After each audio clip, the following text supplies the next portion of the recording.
Billionaire walks in on black driver dancing with his paralyzed daughter. What he did next shocked everyone. New York City. Upper East Side. Inside a mansion built to impress, not comfort. Glass, steel, and cold marble floors that echo with every footstep. The late afternoon sun cuts across the living room, spotlighting silence. But today, the silence breaks. A soft samba rhythm hums from a phone speaker resting on a side table. In the center of the room, 8-year-old Lily Blake sits in her wheelchair, giggling. Her eyes are bright. Her cheeks flush with the kind of joy that hasn't visited her face in months. Opposite her, Marcus Reed, the family's black driver, moves gently in rhythm, one hand raised, mirroring hers. He isn't dancing to entertain. He's dancing to connect, to bring her back to herself. Lily's arms lift shakily. Marcus nods, encouraging. He circles slowly around her chair, light on his feet. Her laughter fills the room like sunlight warming a winter floor. Then, stop that. Immediately, the music halts. Not because the speaker stops, but because the energy is snapped like a twig. Gordon Blake, Lily's father, stands in the doorway. Late 40s, clean-shaven, immaculate navy suit. The kind of man who sees mistakes before he sees miracles. His briefcase dangles from one hand. The other forms a tight fist. His gaze is sharp, cold. He takes in the scene, his daughter laughing, the driver dancing, and he doesn't like what he sees. "You're a driver," Gordon says, his voice cutting and deliberate. "Not a clown. Not her friend." Lily blinks. Her smile fades. Her arms slowly lower into her lap. Marcus steps back without a word. His hands raise in calm. He doesn't flinch. "She asked to dance," Marcus says quietly. "It helps her coordination." "I didn't ask for your medical advice," Gordon snaps. "Get out now." Marcus doesn't argue. He doesn't beg. He simply walks over to the couch, picks up his old gray felt hat, and gives Lily a small nod. His eyes meet hers, not with pity, but with a softness Gordon can't read. As Marcus turns to leave, Rosa, the housekeeper, peeks around the hallway corner. She sees Lily, her face trembling, tears forming fast. Rosa whispers to herself, not loud enough for anyone but God to hear, "Lord, this house needs more than money." The music fades. The moment's over. And the silence that returns feels 10 times heavier than the one before. That night, the staff kitchen hummed with whispers, not from gossip, but from disbelief. The hum of the dishwasher was the only thing keeping the silence from swallowing them whole. Rosa dried a plate slowly, her voice low. He fired Marcus. Across the table, Luis, the night security guard, raised his brow. "Fired? Why? What did he do?" Rosa shook her head. "He danced with the girl." Another staffer leaned in, frowning. "Lily? Wasn't she laughing?" "She was glowing," Rosa said, her voice now tight. "First time in months, she looked like a kid again." Then Mr. Blake walks in like it's a crime scene. Luis exhaled, leaned back in his chair. "It's not our place." A third voice, younger, piped in. "Yeah, but still, ain't right." Rosa's eyes narrowed, jaw clenched. Funny how the only person in this house who ever looked that child in the eye gets shown the door. Meanwhile, upstairs, the silence in Lily's room was louder than ever. The untouched breakfast tray from the morning still sat near her bedside table. She hadn't eaten. She hadn't spoken. Instead, she sat quietly in her chair, sketchbook open on her lap. Her colored pencil moved slowly, shakily. She drew 2 stick figures, one tall, one small. Both had their arms raised in the air. In the corner, she added floating music notes. And a hat. A gray one, tilted gently. Across the city, Marcus walked the Harlem streets, hat in hand. He passed a closed-down community center, its brick walls crumbling at the edges. A once bright mural of children dancing now faded from time, weather, and neglect. He stopped in front of it. A voice called from behind him. "Marcus?" He turned. An older man in a Knicks hoodie smiled. "The kid's been a skin about you, man. You comin' back to teach?" Marcus hesitated. His eyes stayed on the mural. "Soon," he said softly. "I hope." He walked on. Back in the Blake mansion, Gordon stared at his laptop screen. Face lit blue from a spreadsheet. Behind the monitor sat a framed photo he hadn't touched in months. Amanda, his late wife, held baby Lily in the photo. They were in front of a piano, the one Marcus used to clean, humming softly as he dusted it. Gordon didn't look at the photo, but his eyes kept flicking toward it, as if something just outside his field of vision was scratching at him. He told himself he'd made the right call, but something about the way Marcus walked out without a word, it gnawed at him. It still did. 2 days later, the mansion felt even colder. No music, no laughter, no Lily.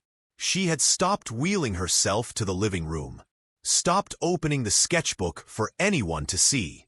Only Rosa entered her room now, this time with a breakfast tray and quiet hope. Lily sat by the window, her sketchbook in her lap. Still no appetite, still no words.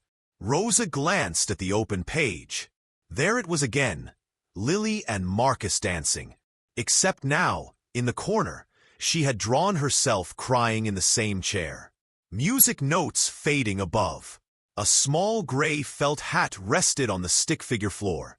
Rosa swallowed hard and stepped out. She pulled her phone from her apron pocket and dialed a number she hadn't used in a while. "Marcus? It's Rosa.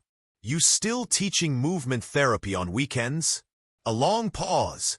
Then, "Sometimes," Marcus said softly. "When I'm needed." That afternoon, Marcus stood in front of a group of 6 children inside a narrow room above a Bronx barbershop. The mirrors were cracked. The floors squeaked. The portable speaker popped between songs. But none of that mattered. Each child was in a wheelchair. Each one stared at Marcus like he was more than a man.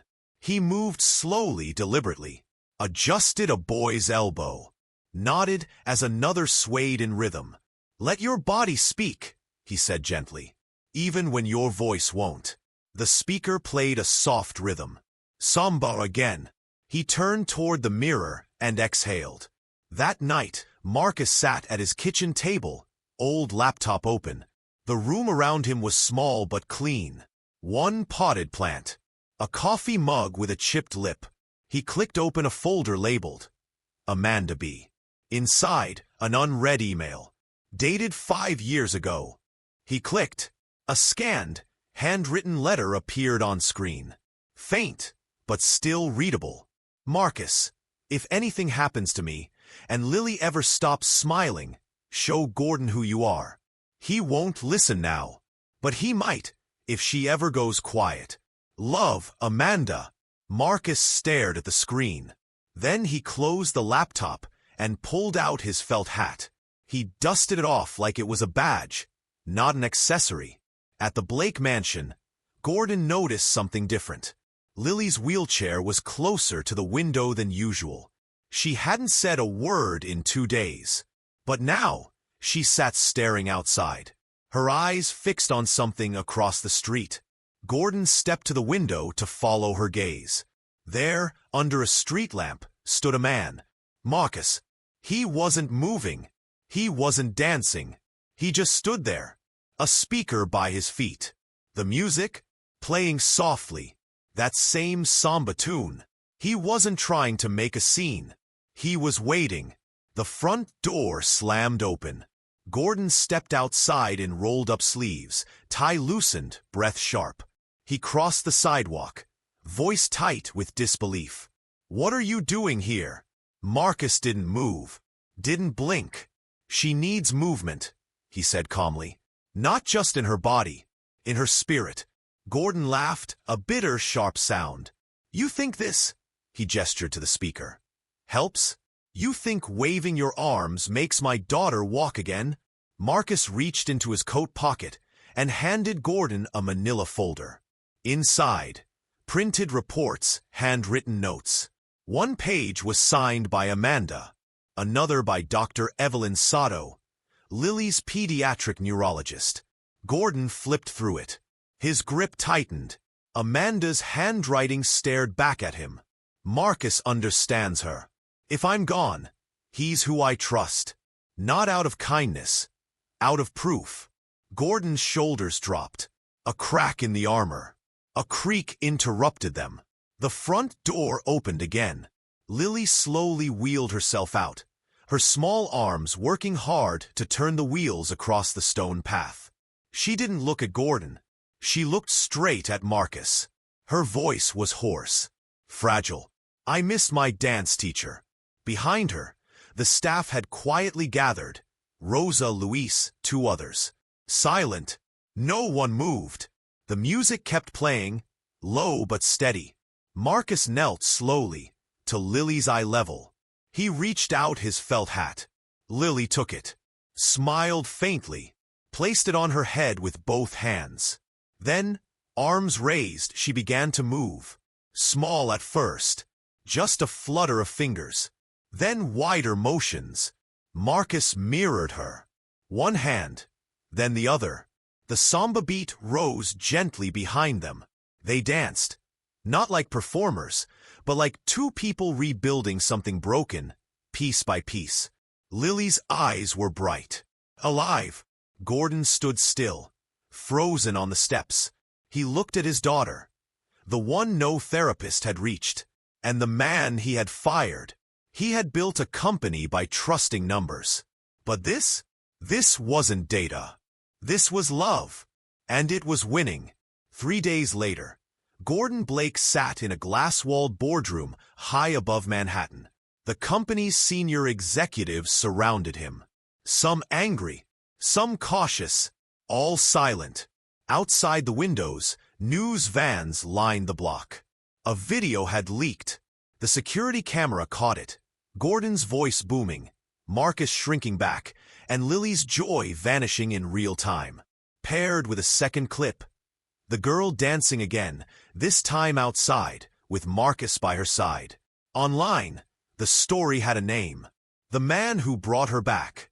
In the room, the chairwoman of the board adjusted her glasses and spoke first. We've been contacted by major shareholders. They want an emergency vote. Gordon sat still. You've built a multi-billion-dollar empire, she continued. But leadership is more than balance sheets. He rose from his seat. His voice was quieter than anyone had ever heard in that room. I fired a man because he didn't look like what I expected a solution to look like.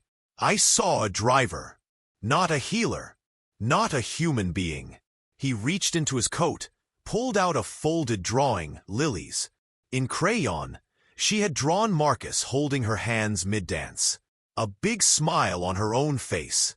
Gordon looked at it for a long second, then passed it to the chairwoman. I judged someone by his uniform. I forgot that titles don't measure impact. He turned to the others. I'm stepping back. For now, let someone else lead while I figure out what kind of man I want to be. No one said a word.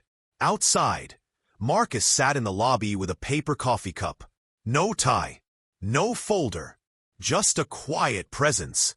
Lily entered through the revolving doors and ran to him. No wheelchair, just braces and a little stumble. She held out a new drawing. This one had Marcus, her, and her dad standing together, under a banner that read, Real Family. He looked up.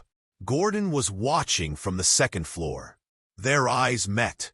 No nod, no handshake, just mutual understanding. 1 year later, in the heart of the Bronx, a new building buzzed with life. Children's laughter spilled into the streets. Music drifted from wide glass windows. The sign out front read, The Blake Center for Movement and Healing, co-founded by Marcus Reed and Gordon Blake. Inside, everything felt alive. Vibrant murals, softwood floors, mirrors that didn't reflect flaws but possibilities. In one room, a group of children in wheelchairs followed a gentle rhythm, arms moving in sync under Marcus's guidance. He stood at the center, calm and confident, his gray felt hat now framed behind glass near the entrance, a symbol of where it all began. Across the room, Dr. Evelyn Sato, head of pediatric rehab, monitored a child's movement. She glanced at Marcus and gave a small nod. On the far end, Rosa stood by a parent orientation table, clipboard in hand, now the center's program director. She looked more at home here than she ever did cleaning hallways. Lily, now 10, walked slowly with crutches down a long hallway lined with kids' artwork. Her legs were still weak, but her spirit? Stronger than ever. She stepped into a studio room where a shy girl in a wheelchair stared at the floor. Lily knelt beside her and smiled. "You don't have to stand to dance," she whispered. "You just have to feel it." The girl looked up, nodded. In the corner of the room sat a boy gripping a small gray hat. "Mr. Marcus said this hat gives you courage," he said to no one in particular. Everyone laughed. Marcus turned to Gordon, who stood near the back wall in jeans and a simple black shirt. No boardroom suit in sight. Gordon watched his daughter lead others with quiet pride. He didn't say a word. He didn't have to. This wasn't about ego anymore. It was about purpose. It was late. The Blake mansion, once a temple of power and silence, now echoed with a different kind of stillness. Not heavy, just hollow. Gordon Blake stood alone in his daughter's old bedroom. Nothing had changed since she'd moved into the center's private quarters downtown. The pale pink walls, the books on the shelf, the sketchbook on the desk. He walked slowly across the room, his fingers trailing along the edge of the empty wheelchair still parked by the bed. He sat down in the chair beside her desk and opened the sketchbook. Page after page showed Lily's journey. Her drawings, childish but raw, full of movement, music, and one familiar face. Marcus, always smiling, always reaching for her hand. On the final page, Lily had drawn something different. 3 stick figures holding hands. Marcus, herself, and Gordon. Above them, in bold crayon letters, "You finally danced." Gordon smiled faintly, but his eyes filled. He turned to the window. Far across the city skyline, in the Bronx, the center glowed in soft yellow light. "A beacon now," Gordon whispered into the empty room, not for anyone else to hear. "I almost missed it all." A pause, a breath. "Thank you, Amanda, for choosing him." He closed the book and placed it back on the desk with trembling hands. The empire he had built still stood. But now, finally, so did his daughter. Sometimes, the people we overlook carry the light we've been searching for. Marcus was never just a driver. He was never just background. He was the kind of quiet healer the world often ignores, because we're too busy looking for titles, suits, and status to see truth dressed in humility. Inside the Blake Center, children laughed as music filled the air. In one of the mirrored rooms, Lily twirled slowly, arms stretched wide, her crutches resting beside her. Her gray felt hat tilted slightly as she turned, graceful in her own rhythm. On the edge of the room, Marcus clapped gently, guiding the tempo. This time, Gordon stood beside him. He didn't lead. He followed. Then, without saying a word, he stepped onto the dance floor and reached for his daughter's hand. She smiled, without surprise. "Told you. You'd dance too." Would you have fired him too? Or listened before it was too late? Follow for more real stories of courage, healing, and unseen greatness. Because sometimes, the people we dismiss are the ones who help us rise.